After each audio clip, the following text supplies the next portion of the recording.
ഈ അമ്മുമ്മ എപ്പോഴും ഒരു സിംഹത്തിന്റെ തലയിലായിരുന്നു പഞ്ചിങ് പ്രാക്ടീസ് ചെയ്തിരുന്നത്.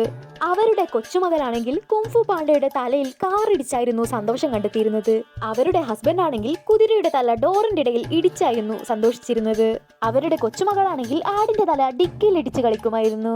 എന്നാൽ ഇതെല്ലാം കണ്ടുകൊണ്ട് അവിടെ ഒരാളുണ്ടായിരുന്നു, ഡാറൻ, മൃഗങ്ങളുടെ സംരക്ഷകൻ. അവന്റെ കണ്ണുകൾക്ക് പരുന്തിന്റെ ശക്തിയായിരുന്നു. അങ്ങനെ അവൻ അവന്റെ ഷൂവണ്ടിയും എടുത്ത് ആ അമ്മുമ്മയുടെ വീട്ടിലേക്ക് വച്ചു പിടിച്ചു. അവനാദ്യം ആ കാർ എടുത്ത് കൊച്ചുമകന്റെ തല ഇടിച്ചു പൊളിച്ചു. പിന്നീട് കൊച്ചുമകളുടെ തലയും ഇടിച്ചു പൊളിച്ചു. ഇത് കണ്ടു പേടിച്ച അമ്മുമ്മ വേഗം തന്നെ വാതിലടച്ചു പൂട്ടി. എന്നാൽ ഡാറൻ ചുമരും പൊളിച്ചു വന്ന് അമ്മുമ്മയുടെ മുഖം ഇടിച്ചു പരത്തി. പിന്നീട് അപ്പൂപ്പന്റെ മുഖവും ഇടിച്ചു പരത്തി. അതിനുശേഷം ആ ഫാമിലി മൃഗങ്ങളെ ഉപദ്രവിച്ചിട്ടില്ല. അതിനുശേഷം ഡാറൻ മൃഗങ്ങളെ ഉപദ്രവിക്കുന്ന അടുത്ത ഫാമിലിയെ തേടിപ്പോയി. അപ്പൊ എന്റെ നല്ലവരായ സുഹൃത്തുക്കളെല്ലാരും മൃഗങ്ങളെ ഉപദ്രവിക്കാതിരിക്കൂ. ഡാറന് പണി ഉണ്ടാക്കി വെക്കരുത്. വീഡിയോ ഇഷ്ടപ്പെട്ട ലൈക്ക് ചെയ്യാനും സബ്സ്ക്രൈബ് ചെയ്യാനും മറക്കല്ലേ.